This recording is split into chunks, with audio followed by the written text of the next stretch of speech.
Oke, terima kasih waktunya. Halo semuanya, Assalamualaikum. Waalaikumsalam warahmatullahi wabarakatuh. Terima kasih loh, ini saya diajak sama manajemen hits juga ini. Amin. Sudah, ya kan, sudah mengajak berbagai narasumber ya. Sukses selalu lah. Amin. Ya, oke. Kayaknya ini memang tema yang juga hits ya. Tema yang hits di kalangan milenial. Iya. Iya betul. Quarter life crisis atau kita singkat QLC gitu ya. Nanti kurang lebih pemaparannya akan seperti ini. Saya akan menjelaskan terlebih dahulu mulai dari atau siapa yang mengalami, ya, kemudian kapan hal ini biasanya terjadi, kemudian what-nya, yaitu bagaimana tanda-tandanya supaya bisa dikenali, ya. Kemudian masuk ke why, faktor-faktor pemicunya, faktor-faktor penyebabnya. Baru terakhir nanti kita bicara tentang how to, ya. Iya, gimana mengatasinya, gitu ya. Oke, Bu. Kemudian karena ini formatnya sharing dan juga sebuah fenomena yang banyak dialami, jadi teman-teman yang nanti live mengikuti bisa langsung kasih komen ya. Langsung. Ini sebenarnya udah banyak pertanyaan list nih, udah join, gitu? Iya udah. WhatsApp kontak sama WhatsApp pribadi nih. Aku mau tanya ini yang banyak. Oke, kita tunggu dulu bumbunya join dulu, nanti kita menerima materi dari beliau dulu, nanti pertanyaan akan sharing langsung di sini. Pasti ya Bun ya, kehidupan dewasa datang, krisis pun menghadang ya, langsungan ya. Betul sekali. Nah ini saya rasa saya bulannya pun waktu masuk usia 20-an juga pasti mengalami ini ya. Cuman statusnya kegalauan itu kan wajar. Cuman krisisnya ini loh, krisisnya ini ada di mana sih gitu ya. Kenapa disebut krisis gitu. Nah, yang pertama tadi ya, kita mau bicara dunia dulu. Siapa yang bisa mengalami quarter life crisis ini. Jadi saya baca riset ya, saya baca beberapa riset dan yang menggelitik saya itu salah satu tulisan di majalah Forbes bahwa 86% milenial itu mengalami ini. Ya, jadi 86%. Enggak. Ini meskipun ini adalah angka yang didapatkan dari luar, nah bisa jadi di Indonesia juga gambarannya yang lebih seperti itu ya. Kita mungkin perlu jadi riset juga nih, belum ada nih risetnya di Indonesia ya.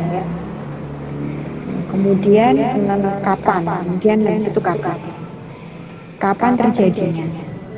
Nah, beberapa literatur itu menyebutkan bahwa yang disebut dengan quarter life itu adalah masa di mana seseorang memasuki masa dewasa. Ya, jadi di usia 20-an, masuk usia 20-an, 20 ke atas. Jadi ini adalah periode transisi antara remaja akhir dan dewasa awal. Ya, kurang lebih seperti itu. Jadi kalau secara tahap perkembangan, tahap perkembangan psikososial ya. Nah, di tahap perkembangannya psikososialnya Erikson itu pada tahapan ini seseorang bertransisi dari masa remaja ke masa dewasa awal. Konfliknya berganti dari krisis identitas menjadi bagaimana membangun hubungan atau relasi sosial yang lebih matang. Gitu. Nah, jadi di sini sumber krisisnya kalau kita belajar dari teori perkembangan ini maka sumber krisisnya adalah pada relasi, bukan ya? Jadi dari bagaimana seseorang itu di masa remaja mencari identitas dan juga memahami perannya dalam masyarakat, dalam sosial, baru kemudian dia masuk ke masa dewasa, di mana seharusnya relasi sosial dan peran sosial ini sudah lebih matang, gitu kan? Baik itu relasi sosial yang sifatnya asmara gitu ya, contohnya dengan lawan jenis, dengan pasangan, juga di masyarakat, pekerjaan, karir gitu ya, atau di pendidikan kalau memang masih menempuh pendidikan. Keluarga juga termasuk. Nah, di situ relasi sosial memainkan peran yang penting. Nah, karena transisi ini, krisisnya akan semakin muncul di sini. Nah, kita masuk ke what kalau gitu. Apa sih yang dimaksud dengan krisisnya ini? Jadi yang menjadi krisis itu apa? Gitu ya. Mungkin ada yang pernah belajar atau memahami teori tentang konflik. Oh, ya kebetulan tesisku konflik, Mbak. Ya, pas bahas tesisku tuh kebetulan konflik. Jadi memang kayak perdebatan secara pribadi ya antara yang sebenarnya sama yang harapan sama realita ini kayak gitu sih. Mungkin apakah itu sama ya, krisis di QLC ini sama konflik-konflik misalnya akhirnya menyebabkan orang itu insecure atau gimana gitu nggak, Bu Bun Cantik? Betul sekali. Jadi kalau kita bicara konflik itu kan ada yang internal, ada yang eksternal ya. Nah, kalau yang quarter life crisis ini awal mulanya muncul secara internal dulu, ya kan? Baru kemudian ketika dia tidak ditangani secara internal, barulah bisa saja menghasilkan konflik eksternal. Kalau konflik pasti pernah dengar ini ya, I'm okay, you're okay, you're okay, not okay, dan seterusnya. Nah, krisis ini ada pada domain yang I'm not okay. Jadi domain internalnya yang kurang. Jadi seseorang sedang merasa nggak oke. Gitu. Nah, nggak oke-nya ini dalam hal apa? Bisa dalam hal, kalau kita bicara tadi kondisi internal, itu bisa insecure tadi bisa. Nah, insecure itu sendiri apa? Karena apa? Bisa jadi karena adanya perasaan ragu akan dirinya sendiri. Kemudian adanya kecemasan, terus adanya kebingungan, ya, kebingungan akan masa depan. Karena ini tadi kembali pada perkembangan psikososial yang adanya transisi dari remaja ke dewasa ya. Jadi masih ada sisa-sisa kebingungan identitas dan peran yang dibawa dari masa remaja. Oh, jadi ada bawaan dari perkembangan sebelumnya ya, Mbak? Betul. Nah, karena kita tahu sendiri kalau perkembangan itu kan pada masing-masing orang beda. Punya perjalanan masing-masing. Jadi bisa jadi satu orang ini berhasil pada tahap perkembangannya. Ada juga yang terfiksasi di tahap perkembangan tertentu, dia belum bisa move on dari peran-peran yang lama, gitu ya. Yang biasanya ketika remaja misalnya dia masih bisa untuk menanyakan segala hal dan berkomunikasi dengan luas sama orang tua. Di satu sisi ketika dia kemudian merasa lebih dewasa, bisa jadi makin menutup diri gitu ya, atau kemudian muncul perasaan-perasaan jangan nyusahin orang tua lah, dikit-dikit cerita ini cerita itu misalnya. Nah, siap nggak yang bersangkutan untuk mengatasi ini? Kalau belum kan jadi konflik tadi ya, konflik internal. Nah, konflik internal ini kemudian juga mengarah pada krisis emosional atau apa ya, kondisi emosi yang menjadi kurang nyaman, dan bisa juga kemudian karena ada hal-hal yang tidak sesuai dengan yang dibayangkan ya. Mungkin kurang lebih seperti itu kenapa kemudian krisisnya ini bisa dijelaskan dengan cara seperti itu. Bun, kalau misalnya QLC itu sendiri yang paling dominan pemicunya itu apa aja sih? Misalnya kan di usia 20 sampai 30 tahun kan pasti dia masa transisi ya, dimana mungkin aku harus menikah, aku harus cari pacar, atau aku harus selesai studi dulu, atau aku harus bekerja, atau misalnya ada faktor-faktor lain nggak yang jadi pemicu utama gitu? Iya, pemicu utama, faktor yang menyebabkan QLC ini akhirnya. Oke, kita bicara itu sekarang ya. Kita bicara why-nya. Apa-apa saja yang memicu dan mendorong munculnya krisis ini. Jadi kalau dari referensi yang saya baca itu manusia itu pada titik ini, pada tahapan quarter life ini, dia akan dihadapkan pada perubahan, ya kan? Perubahan-perubahan ini akan menimbulkan pilihan-pilihan yang harus dia ambil.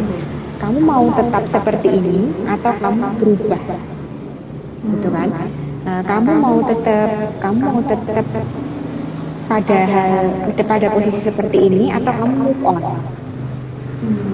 Terus juga ada value yang berubah, nilai-nilai yang berubah. Contoh tadi, saya nggak bisa lagi bergantung sama orang. Saya sekarang sudah dewasa.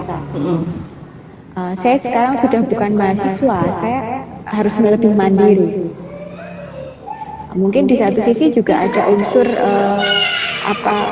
pemberontakan gitu ya. Udah nggak usah ngatur-ngatur saya lagi. Sekarang saya udah dewasa, gitu ya misalnya. Nah, terus juga dihadapkan lebih banyak pada pilihan-pilihan tadi. Misalnya, kamu sudah lulus kuliah. Menikah atau mau apa? Iya. Mau menikah, mau studi, apa mau kerja. Iya. Nah, pilihan-pilihan ini kemudian perlu diredefinisi ya. Perlu kita pahami satu persatu untuk menentukan tujuan hidup kan. Oke. Goalnya mau apa ya? Bisa. Goalnya betul. Jadi tujuan hidup ini sangat penting.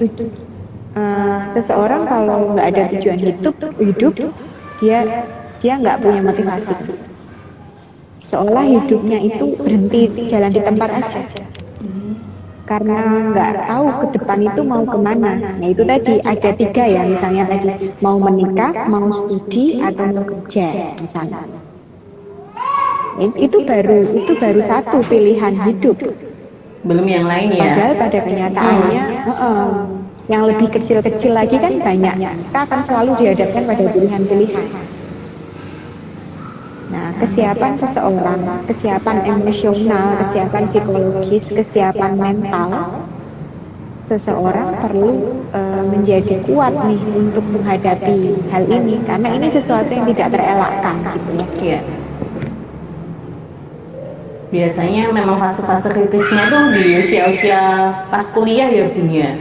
Jadi mereka yang tadinya rajin tiba-tiba jadi, maaf bukan jadi pemalas sih, cuma karena lingkungan, karena mencari jati diri akhirnya nilainya turun. Apa misalnya yang tadinya bahasanya alim, kemudian karena lingkungan juga dan karena QLC tadi juga dia akhirnya sedikit goyah lagi. Iya, sedikit goyah dengan apa yang sudah dia cita-citakan dari awal, tapi di tengah-tengah berubah haluan, bahkan mungkin sampai malah yang tadinya targetnya apa, realisasinya nggak ada sama sekali gitu ya Bun ya.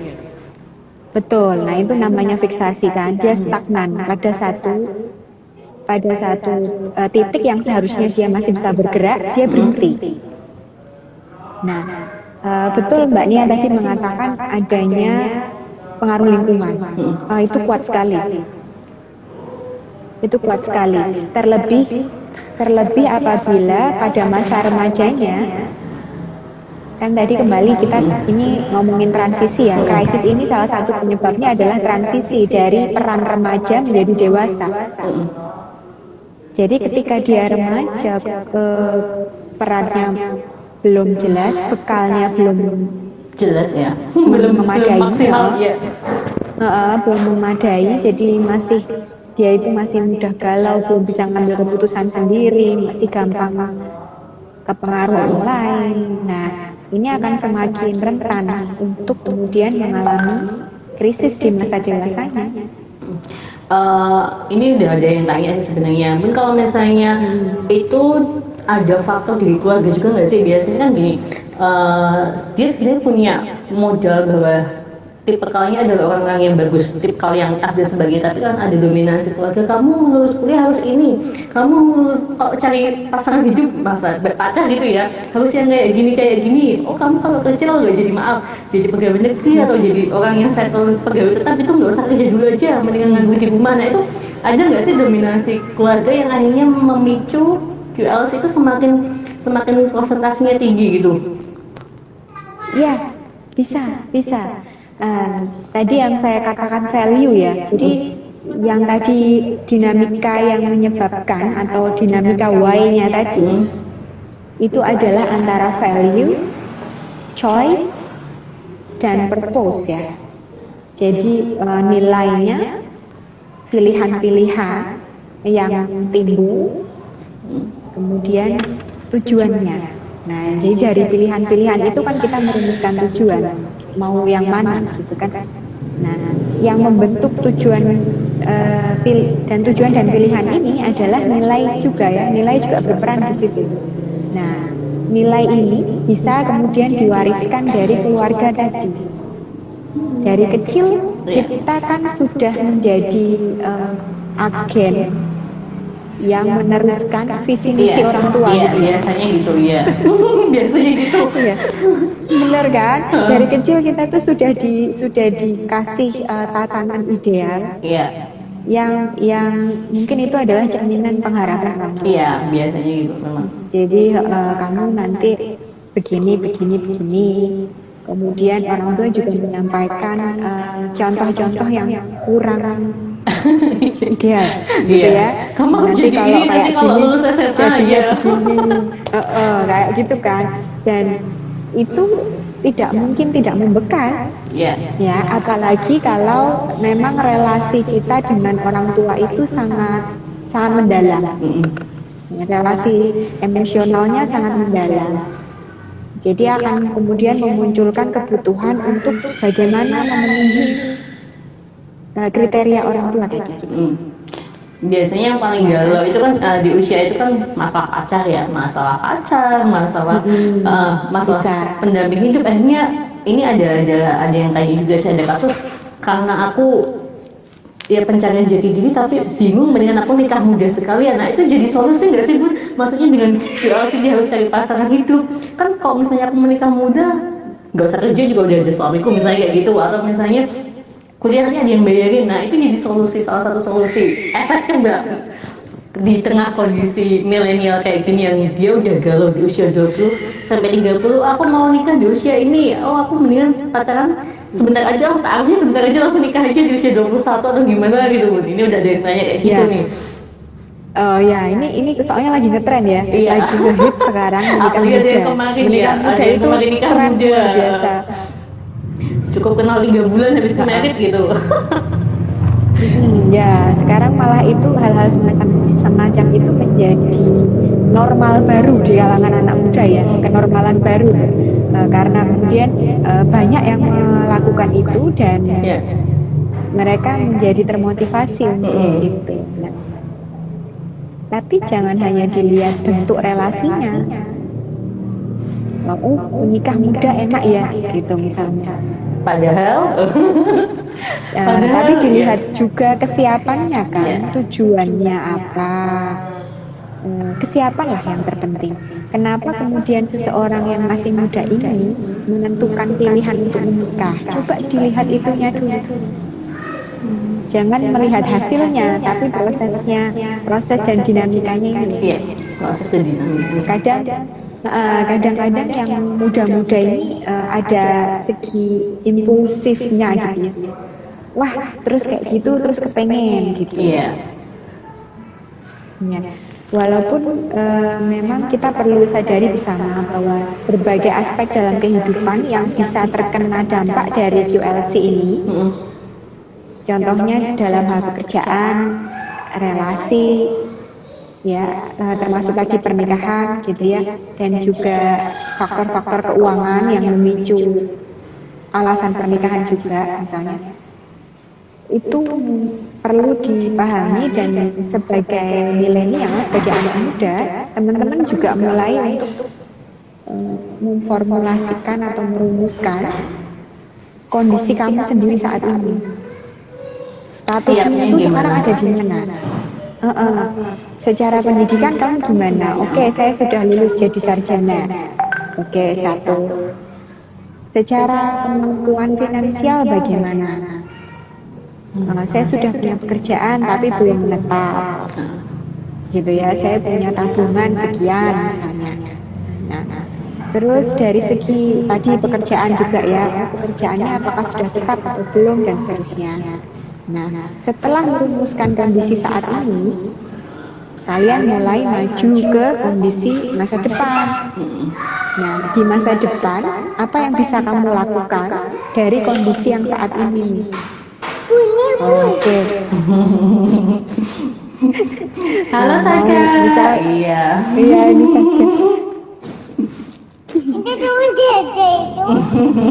Bukan teman Dede. Maaf ya, Enggak ada apa-apa. iklan sebentar.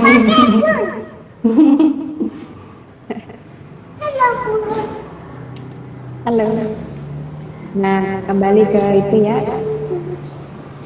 Jadi dari kondisi yang saat ini kalian miliki, itu akan seperti apa di masa depan?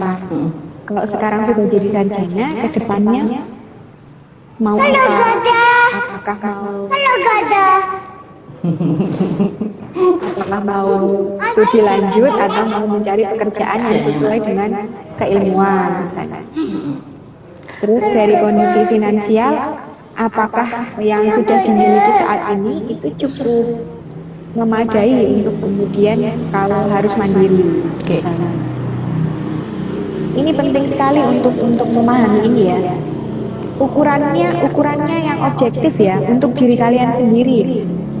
Nggak usah bandingin ke yang lain, karena melihat standar hidup orang lain itu juga bisa menambah krisisnya. Krisis, gitu. ya. Jadi akan semakin galau. Makin galau kan. Jadi kayak kalau kita lihat artis-artis yang menikah muda itu kan jelas secara ekonomi, pekerjaan udah settle ya, udah mapan. Nah, sementara kalau teman-teman yang masih muda dan memutuskan untuk menikah, pasangan kalian seperti apa? Kemudian kehidupan yang akan kalian bangun seperti apa? Gitu. Apakah memang benar-benar mau mandiri untuk misalnya tinggal di rumah kontrakan dulu, ya, atau kondom mertua ya. Atau di tempat mertua dulu misalnya untuk sementara sampai benar-benar bisa punya hunian sendiri atau yang lain gitu. Silahkan itu dipertimbangkan dengan matang. Lagi kembali pada choice tadi atau pilihan. Nah, pilihanmu tuh yang seperti apa? Buatlah secara bijak sehingga tujuanmu itu jelas. Oke. Nggak Ini cuma semata-mata ikut tren gitu. ikut tren aja. Biasanya kan kebanyakan pun QLC itu terjadi pada usia 20-30 tahunnya. Tapi mungkin nggak sih di usia itu sebenarnya kita malah nggak ada masalah apapun, karena mungkin kalau anaknya cuek gitu ya misalnya. Jadi so far so good lah. Malah muncul ketika misalnya kita udah menikah gitu. Kita udah punya pasangan. Di usia 30 mau 30 ke atas lah, itu malah akhirnya krisis itu muncul dari masalah finansial, kemudian masalah-masalah yang mungkin nggak sih terjadi di usia malah yang bisa notabene sudah mulai dewasa matang gitu, malah lagi muncul kayak gitu. Oh, bisa banget. Kalau kita mau ngikutin balik lagi ke pendapatnya Erikson tadi ya, perkembangan psikososial itu daur hidup sepanjang kehidupan dari mulai kita lahir sampai lansia itu kan selalu ada konflik di situ kan, konflik psikososial di situ. Jadi akan selalu ada. Cuman kalau kita ngomongin quarter life crisis ini ya terjadinya di usia 20 sampai 30 ini. Nah, lebih dari itu akan mungkin terjadi konflik. Malah Kayak lebih misal ke di konflik usia ya. kayak usia dewasa misalnya kita kan apa tuh? Kalau usia dewasa ya mandiri kayaknya ya, mandirian. Oh, generativity, sorry. Jadi dalam pekerjaan seharusnya sudah matang, sudah settle, sudah tidak ada lagi apa pertimbangan-pertimbangan dari lingkungan yang mempengaruhi gitu ya, karena sudah dewasa, sudah secara personality juga lebih matang misalnya. Nah, ketika kemudian di usia lansia setelah itu kan baru integritas ego ya, ego integrity atau putus asa misalnya. Kayak gini-gini ini terjadi terus kan. Nah, kita kalau lihat teorinya Erikson ini kan ada versusnya itu ya. Iya. Jadi ada ekstrim kanan dan kirinya. Kalian mau yang benar-benar berhasil, indikator keberhasilan dan indikator yang kegagalannya gitu. Nah, ini yang disebut dengan konflik itu selalu ada. Krisis itu akan selalu bisa saja dialami di usia manapun. Cuman bentuk dan alasannya atau pemicunya itu berbeda. Oke. Bisa nggak salah satu pemicunya juga misalnya pola asuh pada saat dia masih kecil sampai menuju remaja awal dan remaja akhir itu menjadi salah satu pemicunya nggak Bun? Maksudnya tipe kalau orang tua yang tadinya sebenarnya dia berharap anaknya harus jadi ini, akhirnya dari kecil dia dilatih mandiri lah, inilah, tapi ternyata tipe kalau anaknya nggak mau kayak gitu kan, namanya anak ya. Ada nggak pengaruh pola asuh tuh jadi faktor dominan juga yang membuat krisisnya itu semakin parah atau gimana gitu? Bisa. Nah, kita mau jelasin ini pakai paradigma apa? Secara psikodinamik juga bisa, secara behavior juga bisa, secara psikososial juga bisa, apalagi kita bisa menjelaskan itu tadi. Jadi kalau secara psikodinamik ini kita ngomongin pola asuh masa kecil, itu bisa yang namanya ada istilahnya trauma ya, childhood trauma masa kecil. Trauma masa kecil masuk pada kondisi yang menimbulkan, kita mungkin pernah mengenal inner child, atau sisi kanak-kanak pada diri sendiri gitu ya. Nah, ini bisa jadi masih dimiliki sebagai hasil dari trauma tadi yang akan terbawa sampai dewasa. Nah, jadi ini menjadi bagian dari kepribadian yang kadang muncul pada situasi krisis yang kalau tidak ditangani dan dikendalikan bisa memperburuk situasi kan. Jadi krisisnya tidak selesai juga.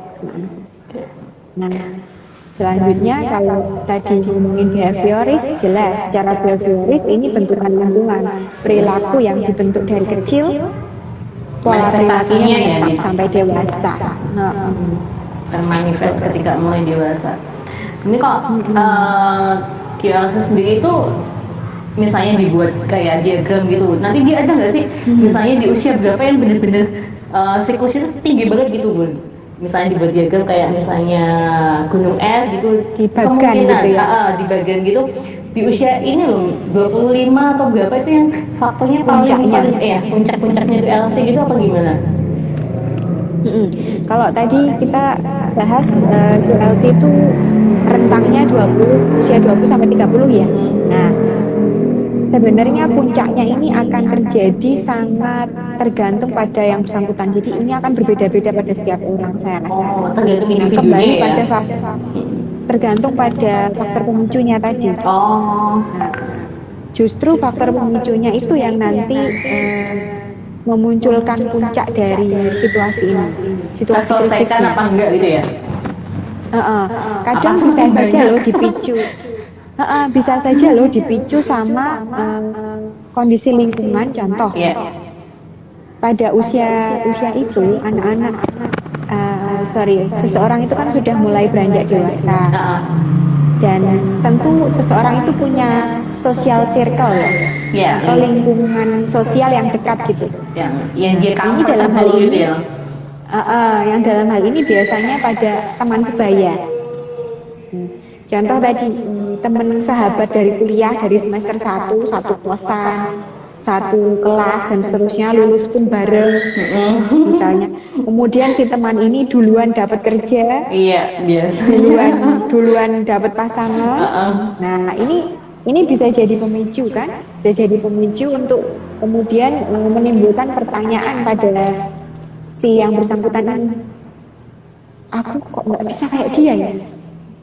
Oh iya, jadi sudah membandingkan ya.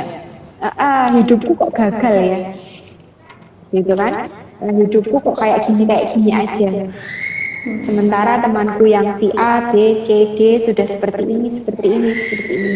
Nah, ini munculnya pertanyaan ini, munculnya kegamangan terhadap citra diri sendiri.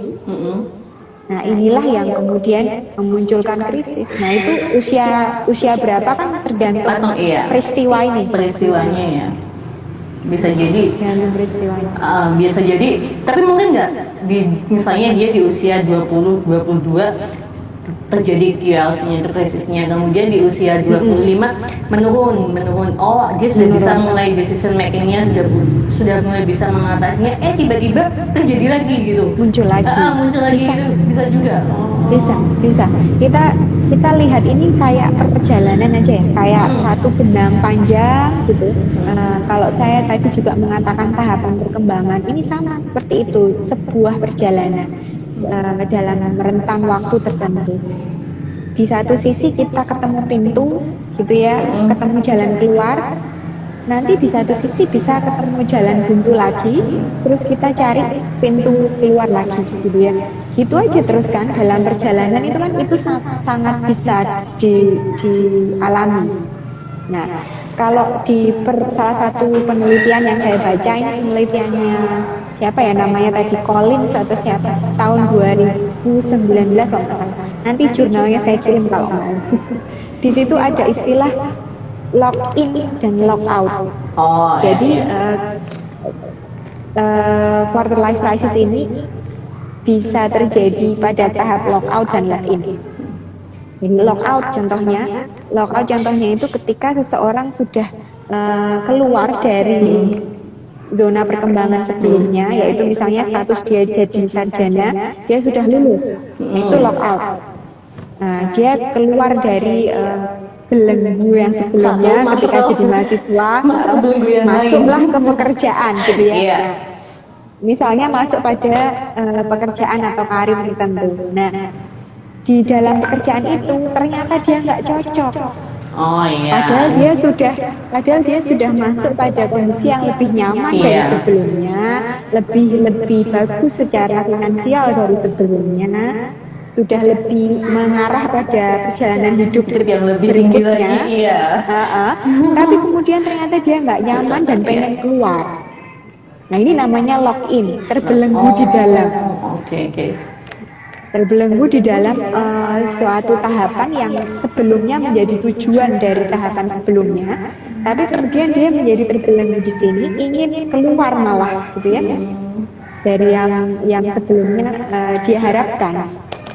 Gitu. Ternyata enggak seindah yang dibayangkan ya, gitu misalnya. Nah, ini kan lumrah ya, setiap orang bisa mengalami ini terus-menerus gitu.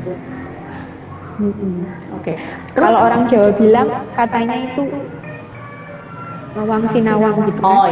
Wang sinawang. Jadi kita mau melihat kayaknya kok enak yang itu, kayaknya kok ini enak, kayaknya kok ini enak, ternyata pas kita di situ kita nggak nyaman. Keluar dari harimau masuk ke buaya, Bener. Dari harimau masuk ke buaya. Terus ini waktunya singkat banget sih Mbak. Gimana Nggak apa-apa. cara apa namanya mengatasinya ini, mengatasi kondisi krisis kayak gini? Solusinya dari Bun Iya. apa sih yang bisa langsung aplikatif lah mungkin untuk anak-anak Oke. yang galau di rumah ini? Ya, ini saya merangkum dari beberapa sumber gitu ya, ada 5 poin untuk bisa mengatasi ini, how to-nya ya, how to. Nah, setidaknya mengelola supaya krisisnya tidak berkelanjutan. Nah, karena kalau kita katakan itu tadi sebuah perjalanan, kalau krisis itu tidak diatasi pada tahap tertentu, Itu ya. dia akan bertahan pada tahap perkembangan selanjutnya kan. Jadi PR-nya malahan ya Mbak ya. Ya, malah terus nggak selesai-selesai, berlarut-larut. Yang pertama yang harus dilakukan adalah menyadari bahwa ini bisa terjadi pada siapapun. Ya, satu. Jadi ini untuk set mindset kita ya, membentuk mindset kita bahwa hal ini adalah hal yang wajar. Ya, Oke. bukan sesuatu penyakit, bukan Yang harus sesuatu aib. dihindari, ya. Ya, ini justru suatu kondisi yang menyadarkan kita bahwa kita diingatkan untuk tujuan kita tuh sebenarnya apa. Nah, munculnya pertanyaan-pertanyaan itu kan akan mengarahkan kita pada jawaban yang mengarahkan kita pada arah tertentu yang kita mau gitu. Itu yang pertama, bahwa ini bisa terjadi pada siapapun. Kemudian yang kedua, standar. Kalian perlu meredefinisi standar. Standar hidupnya gimana gitu ya Mbak ya? Benar, standar hidupnya. Jadi jangan lihat pada orang lain ya, jangan dibanding-bandingkan. Itu jangan membandingkan kondisi diri dengan orang lain karena berbeda, bisa saja berbeda. Ya, yang tadi balik lagi ke Wang Sinawang tadi ya. Kalau orang Jawa mesti paham ini. Iya. Kamu lihat dia kayaknya kok hidupnya enak gitu ya, terus Padahal belum kayaknya tentu. dia tuh ya belum tentu. Semua orang tuh punya masalah, Iya. semua orang itu punya dinamika hidupnya Dinamika hidup masing-masing. sendiri. Jadi syukuri kalian sendirilah, kalian yang tahu diri kalian seperti apa. Jadi fokus ke itu, nggak usah melihat yang lain-lain. Untuk motivasi boleh, tapi tidak untuk justru demotivasi ya. Nah, Ya, itu yang kedua, meredefinisi standar.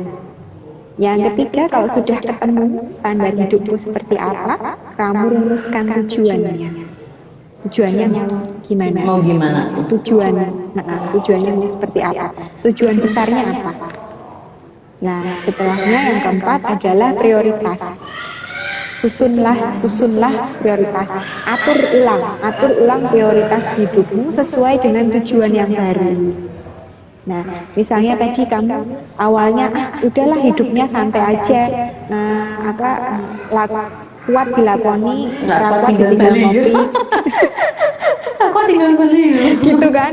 Nah, gitu aja kepribadiannya santai, go with the flow Iya. gitu. Tapi kemudian baru kita terhenyak ketika melihat orang lain, Iya. kok dia udah ini Udah ya, sampai kok di saya posisi belum. itu, iya benar. Nah, ketika kita mau menyamakan posisi kehidupan kita dengan dia, bukan untuk membuat diri kita menjadi rendah, tapi justru mengingat bahwa aku juga bisa kayak dia harusnya, gitu kan? Nah, ketika sudah seperti itu, berarti kita perlu setting prioritas, diatur ulang kan. Kalau yang sebelumnya kuat dilakoni, kuat ditinggal ngopi, berarti mungkin yang sekarang harus lebih Iya. kuat gitu ya, harus lebih push, harus lebih mendorong diri sendiri. Katakan misalnya kepengen punya kendaraan lah, temenku udah punya kendaraan. Ini saat ini apa yang pengeluaranku yang terbesar? Coba aku tekan supaya aku bisa nabung misalnya. Nah, ini kan setting prioritas ya. Untuk mengubah sesuai dengan tujuan tadi. Kemudian yang selanjutnya, yang kelima adalah circle. Nah, ini yang penting. Perhatikan lagi circle sosialmu. Lingkungan Jadi kalau sosial, misalnya ya. selama ini kamu berteman dengan teman-teman yang Tipe lebih banyak gimana, itu, ya. misalnya, atau kemudian kadang-kadang membuat kamu justru tidak bisa jadi dirimu sendiri. Terus malah menuntut kamu untuk terus ke arus mereka gitu ya. Nah, keterikatan hubungan seperti ini kan nggak sehat. Nah, bisa jadi kemudian perlu untuk bisa menyesuaikan diri di lingkungan yang baru lah, atau menjaga jarak dengan circle yang sekiranya menurutmu tidak menghasilkan produktivitas gitu ya. Nah, dan justru malah membuat kamu terjebak dalam interaksi yang kurang sehat gitu misalnya. Nah, ini perlu di riset nih, circle-nya perlu di riset. Dan selanjutnya yang terakhir yang keberapa ini? 6. Iya, 6. Yang keenam, kalian bisa mencoba hal baru sebagai wujud dari prioritas tadi ya, setting prioritas, mencapai tujuan. Barangkali kamu perlu melakukan hal baru. Konsekuensinya itu. Oke. Ini malah pada jati, jangan jam 7 malam, kita lagi pada sholat. Kayaknya bisa next time harus diagendakan lagi nih, ketemu Bu cantik lagi. Siap. Iya, nggak malam minggu juga Bu ya, kita jalan-jalan. Oke, nanti kita atur jadwal lagi sama Mbak Uti lagi. Gabut ya. Gabut gitu. Oke, nanti kita akan jadwal lagi sama Mbak Luki ke depannya untuk membuat materi yang lebih menarik lagi, dan pasti mungkin jam-jamnya nggak di jam-jam krisis ya Mbak ya. Ini jam krisisnya. Ini jadi jam krisis malahan ya. Ya, jam krisisnya anak-anak yang lagi galau-galau itu ternyata jam-jamnya waktu mereka cek makan, jam-jamnya waktu mereka mungkin lagi benar. Iya Bu, besok lagi ya Bu, diulang lagi. Oke, nanti kita agendakan lagi ke depannya. Kesimpulannya memang chaos itu bukan untuk dihindari ya Mbak ya, jadi memang itu sebenarnya akan terjadi di siapapun dan kapanpun ya, yang bagaimana kita memanagenya itu yang bisa saya simpulkan dari apa yang dipaparkan Mbak Luki malam ini. Jadi memang decision makingnya bagaimana, kemudian bagaimana mereka menghadapinya, bagaimana ya faktor-faktor pemicunya untuk menyelesaikan masalah itu yang menjadi dominasi sukses apa enggak sih menghadapi kayak gitu ya. Oke, closingnya statement apa Bu Bun cantik, ayo. Closing statement dari Bu Bun cantik ini. Aduh, cepet banget ya. Baik, ya takutnya nanti emang keputus ya kalau lebih dari 1 jam. Nggak kesimpan nanti emang. Ya emang bisa kok tetap bisa disimpan. Oke. Jadi tadi ya sudah kayaknya closing statementnya juga udah dari Mbak Nia bahwa quarter life crisis itu bisa dialami siapapun. Nah, tugas kita adalah untuk mengenali apa yang terjadi pada diri dan mengelola supaya krisis yang terjadi tidak berlanjut pada half life and full life krisis apalagi ya. Ini kan masih quarter ya. Quarter life nanti jadi mid life, jadi lanjut ke all life crisis dong, gitu kan? Jadi kita perlu memastikan bahwa yang terjadi ini cukup di titik-titik usia yang memang transisi gitu. Nah di satu sisi jangan sampai kita mengulangi krisis yang sama untuk terjadi di tahapan usia yang lain. Iya. Dan kayaknya kuncinya juga lebih pada kemampuan kita untuk melihat kondisi diri, ya, mengenali kebutuhan diri kita, sehingga kita berusaha untuk memenuhi itu sesuai dengan prioritas, supaya tercipta kondisi well-being ini. Ya. Nah, well-being ini yang jadi modal utama untuk kita bisa melawan krisis. Luar biasa nih malam minggunya, terima kasih banyak nih Bu Bun cantik sudah meluangkan waktu malam minggunya. Maaf ya Dek Saga, ini calon mantu. Iya, maaf ya malam. Saya dikasih boneka suruh main. Malam minggu udah bubunya diculik sama tante sebentar, oke? Next kita agendakan lagi Mbak Luki, ya makasih banyak. Ya, siap. Ini udah ada yang tanya juga, besok kayaknya live bareng pasangan masing-masing enak deh. Oke, nanti coba dirayu dulu Pak suaminya masing-masing untuk live bareng kita di Instagram ya Bun ya. Jadi ngomongin relationship ya. Ngomongin relationship ini dengan ibu-ibu muda. Oke, kita akan merayu pasangan masing-masing besok biar mau live IG dengan Bubun cantik dan dengan saya ya. Terima kasih banyak sekali lagi Mbak Luki, ilmunya manfaat banget. Pembahasan tentang Amin. ULC-nya juga mengenal banget, ini untuk khususnya saya pribadi dan lain-lain juga. Terima kasih waktunya sekali lagi. Semoga kedepannya kita bisa bikin kegiatan yang manfaat untuk orang banyak juga. Ya, Ya, selamat. amin, Oke, amin. salam buat keluarga dan sukses terus ya Bubun. Selamat Iya, malam. sama-sama ya. Salam Ya, buat keluarga. ya. Selamat malam. Selamat malam. Assalamualaikum. Waalaikumsalam.